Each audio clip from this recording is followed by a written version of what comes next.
when you say the West, the United States perspective, because we all think that we are the West.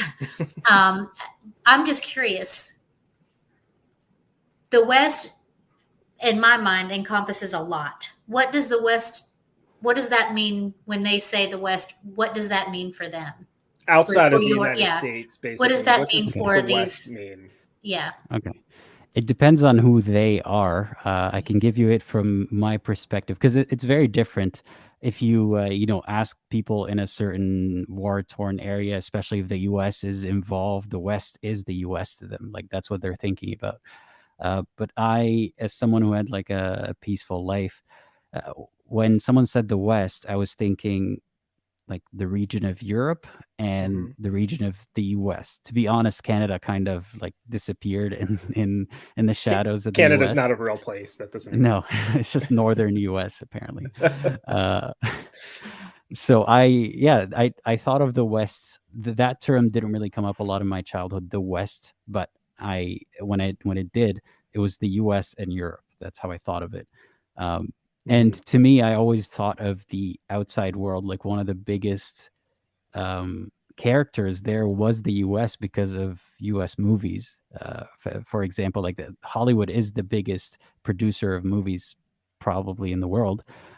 So even though I watched Arabic movies and English movies were by default American. So yeah. What type of movies? Just like give us an example of 2 or 3 movies that you would watch as a kid that were Americanized. Everything.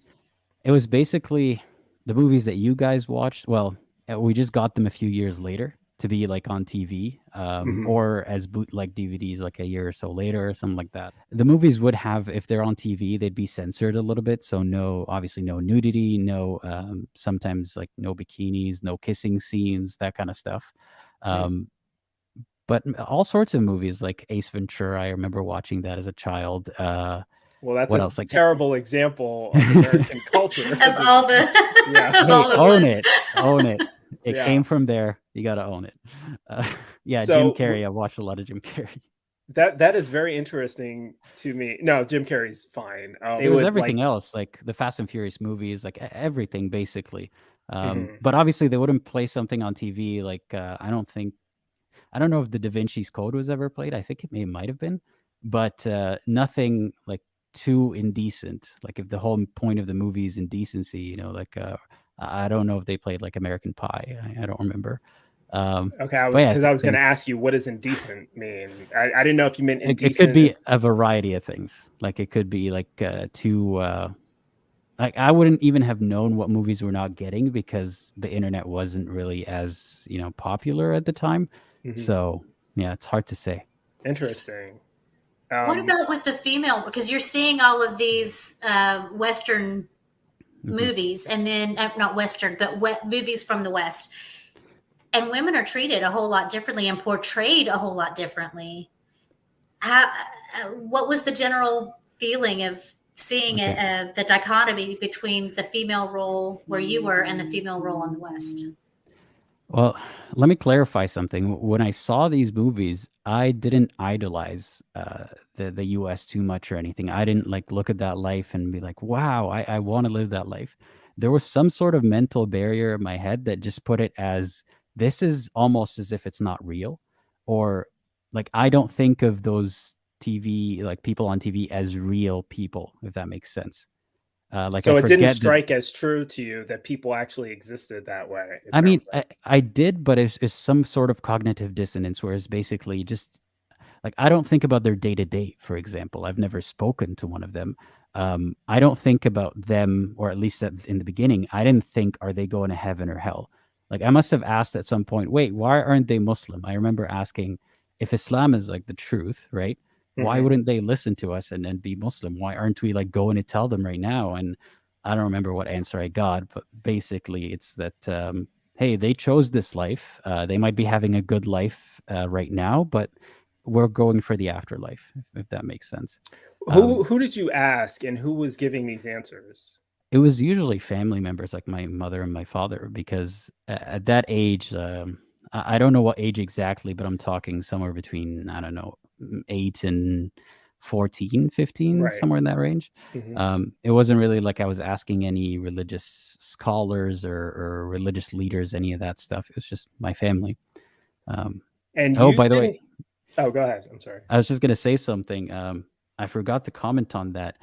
You were talking about earlier, like whispers of the devil, or like these are worldly things that you're not supposed to look at. This is, I would call this gaslighting, because we do go through it. And I would say, like, blatantly, they would even say it on TV, on like everywhere. This is not even a secret that if you have questions, that's good. You might ask a question or two, but if they're pressing, that's the whispers of the devil. That's not really you. You got to see why you're asking these questions and this and that. And it does get to some people. You know, if someone's really trying to make sense of their religion, like I was at that point, at a certain point, if they're vulnerable enough, they're going to start to believe that there is an invisible creature like next to their head giving them these questions. And it does scare a lot of people. But if someone isn't the type to be scared straight, you know, into not thinking about the topic, if you're very inquisitive, or if it like is just insistent in your mind, it's kind of I don't know, it's kind of your own personal little hell on earth. And that is a topic that bothers me a lot, and I'm surprised that you can relate to that. Absolutely. I actually hear it and see it daily, where any type of question, anything that has to do with the secular or the worldly stuff, you're inviting the devil in, or demons in, or whatever.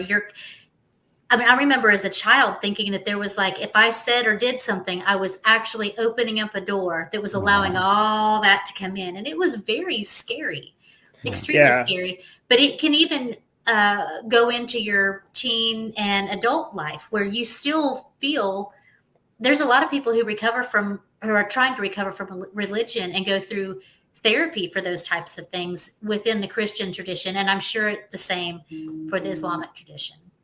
Yeah, and I would add that's just the fundamentalist, you know, and evangelical Southern Baptist side. We have Jehovah's Witnesses in this country, or we have a friend, Borg Skeptic, who collaborates with us a lot, who was raised Jehovah's Witness, and in that community, they have all of that, what you just said, plus the additional pressure of the community and their family, and potentially being shunned and disfellowshipped, which means that they can't communicate anymore. And there's all these threats of what would happen if you get too far out of that.